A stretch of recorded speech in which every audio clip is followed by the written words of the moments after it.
Hello बच्चों, let's read the question. So the question says, select the incorrect statement from the following options. यानी हमें चार नीचे statements दे रखी हैं, इनमें से इनकरेक्ट स्टेटमेंट बतानी है कि इन चारों में से इनकरेक्ट स्टेटमेंट कौन सी होगी। तो आओ देखते हैं कि इन चारों में से कौन सी स्टेटमेंट हमारी रॉन्ग होगी। तो सबसे पहले इस क्वेश्चन के अगर हम की कॉन्सेप्ट की बात करें तो इस क्वेश्चन का की कॉन्सेप्ट होगा हमारा आयुपैक नॉमेनक्लेचर। यानी इस क्वेश्चन को सबसे पहले करने के लिए हमें आयुपैक नॉमेनक्लेचर के रूल्स आने चाहिए। तो सबसे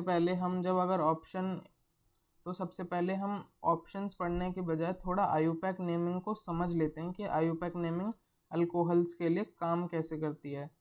तो बेसिक बात ये होती है आयुपैक नेमिंग में कि हर एक कंपाउंड को उसका एक स्पेसिफिक यूनिक नेम दिया जाता है जो कि दुनिया में किसी और कंपाउंड का नहीं होता है।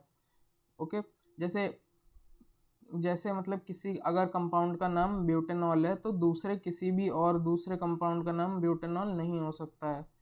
ठीक, तो आयुपैक नेमिंग जो अल्कोहल्स के लिए हम स्पेसिफिकली पढ़ते हैं उसमें ये होता है कि अगर कोई हमारा अल्केन है, लेट से हमारे पास मिथेन है, तो हमें मिथेन का अगर अल्कोहल बनाना है तो हम उसका नाम सिंपली रख देते हैं मिथेनॉल।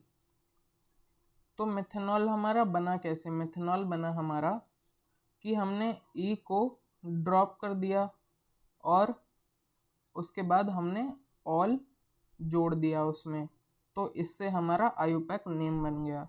ऐसे ही दूसरा कॉमन रूल जो हमारा ये होता है कि कुछ कॉमन नेम्स होते हैं, तो वो कॉमन नेम्स अल्कोहल्स में ऐसे बनाए जाते हैं कि हम अपना जैसे हम लेते हैं इस बार हम इथेन लेते हैं अपने एल्केन की मतलब एग्जाम्पल के लिए। तो हम अगर इथेन का अल्कोहल बनाना चाहते हैं तो हम इसको कॉमन नेम क्या देंगे? तो कॉमन नेम ऐसे ही नहीं है कि हम इसे कोई सा भी कॉमन नेम दे सकते हैं, कॉमन नेम भी स्पेसिफाइड होते हैं कि कॉमन नेम कैसे दिया जाएगा। तो हम इसका कॉमन नेम सिंपली ऐसे देते हैं कि हम इसको एल्काइल फॉर्म में लिखते हैं। जैसे हम अल्केन को एल्काइल बोलते हैं, ऐसे ही हम इथेन को अल्काइल फॉर्म में जब लिखेंगे तो हम इसे लिखेंगे इथाइल। ओके, तो ये हो गया इथाइल, और एल्कोहल है तो इसे हम लिखेंगे इथाइल एल्कोहल। तो ये इसका कॉमन नेम बन गया। और इसका आयुपैक नेम क्या हो जाएगा? हमारा आयुपैक नेम हमने ऊपर अभी सीखा ये बनाना, इसका आयुपैक नेम हो जाएगा इथेनॉल, जो कि एक बहुत फेमस कंपाउंड है। ऐसे ही अब हम देखते हैं तीसरी बात।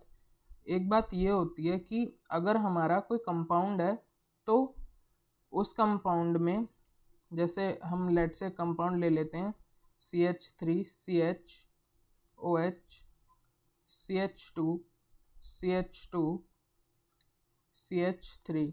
अगर हमें इस कंपाउंड की नेमिंग करनी है, आयुपैक नेमिंग, तो हम कैसे करेंगे?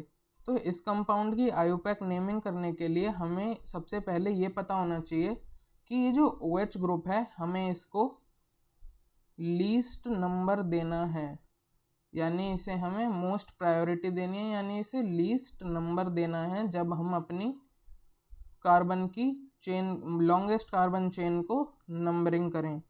तो हम सबसे पहले लॉन्गेस्ट कार्बन चेन देखते हैं। तो कितने कार्बन होंगे हमारे लॉन्गेस्ट कार्बन चेन में? 1 2 3 4 और 5। तो लॉन्गेस्ट कार्बन चेन हमारी 5 कार्बन्स की हो गई, और जिसके सेकंड पोजीशन पर हमारा हाइड्रोक्सी ग्रुप आ रहा है। पर अगर हम इधर से नंबरिंग करेंगे 1 2 3 4 5, तो यहाँ से नंबरिंग जब हम कर रहे हैं राइट टू लेफ्ट, तो हमारा हाइड्रोक्सी 4 नंबर पे आ रहा है। तो ऐसा नहीं होना चाहिए, हमारे हाइड्रोक्सी ग्रुप को नंबर कम ही मिलना चाहिए। तो हमारी ये वाली नंबरिंग करेक्ट है जो नीचे लिखी हुई है, यानी लेफ़्ट टू राइट वाली। तो इसीलिए हम ऊपर वाली को हटा देते हैं क्योंकि ऊपर वाली नंबरिंग गलत है। अब इसका हम आयुपैक नेम लिखेंगे, तो इसका आयुपैक नेम लिखा जाएगा हमारा ऐसे कि 5 कार्बन की चेन है तो हमारा हो जाएगा पेंट, 2 पे लगा है ऑल, तो सबसे पहले हम इसका लिखेंगे, इसकी हमारी कार्बन चेन का नाम क्या है, तो इस कार्बन चेन का नाम है हमारा पेंटेन टू ऑल, तो इसका इस कंपाउंड का नाम हो गया हमारा पेंटेन टू ऑल।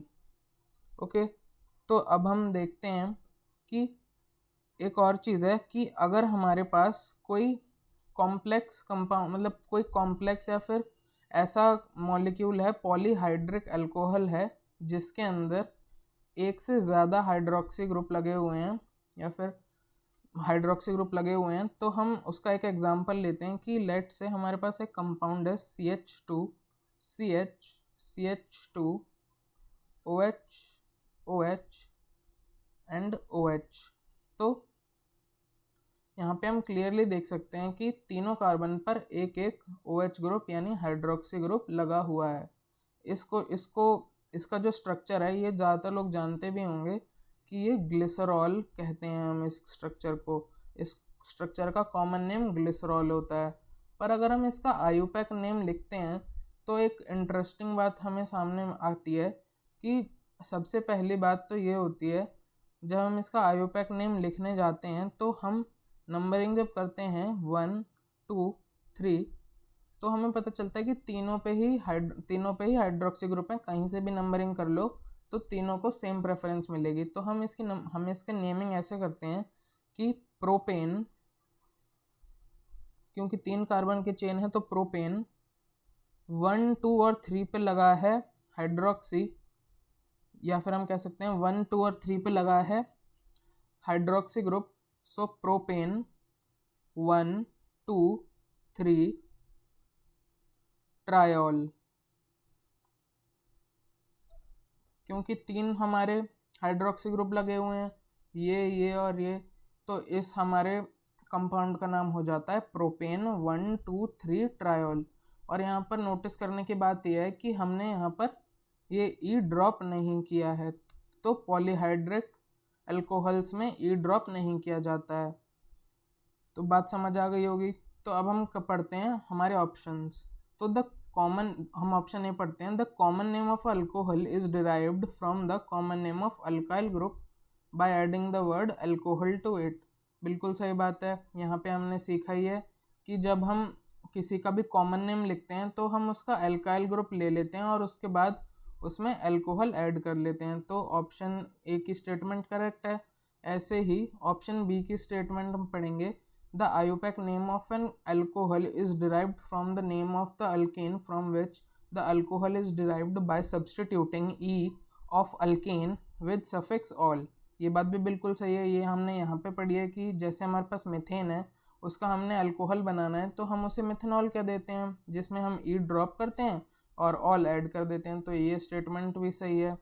ऐसे ही जब हम सी स्टेटमेंट पढ़ते हैं तो सी स्टेटमेंट में लिखा है कि the longest carbon chain is numbered starting at the end nearest to hydroxyl group. ये बात तो अभी तक सही है। अब आगे पढ़ते हैं, the positions of the OH group and other substituents are indicated by using the number of carbon atoms to which these are attached. ये बात भी बिल्कुल सही है। जैसे कि हमने यहाँ पर 2 से हमने रिप्रेजेंट करी है, ये जो 2 हमने लिखा है इससे रिप्रेजेंट करिए कि हमारा हाइड्रोक्सी ग्रुप कहाँ लगा है। तो ये बात सही है, यानी स्टेटमेंट सी इज करेक्ट। अब हम देखते हैं स्टेटमेंट डी। स्टेटमेंट डी कहती है कि अगर कोई पॉलीहाइड्रिक अल्कोहल है तो जो ई है अल्केन का उसे रिटेन नहीं किया जाता है और उसे हम डायट्रायऑल से एंड करते हैं। तो ये बात तो सही है कि हम उसे डायट्रायऑल से एंड करते हैं, पर यह बात बिल्कुल गलत है कि हम जो ई है उसे रिटेन नहीं करते, क्योंकि हमने जैसे यहाँ देखा ग्लिसरॉल के केस में कि हमने प्रोपेन का ई रिटेन किया है। सो ऑप्शन डी की जो स्टेटमेंट है वो गलत है। जैसे हमसे क्वेश्चन में पूछा है कि इनकरेक्ट स्टेटमेंट कौन सी है, तो हमें साफ साफ दिख रहा है कि option D is the correct answer to this question as statement is wrong. So I hope you understood it well. Best of luck.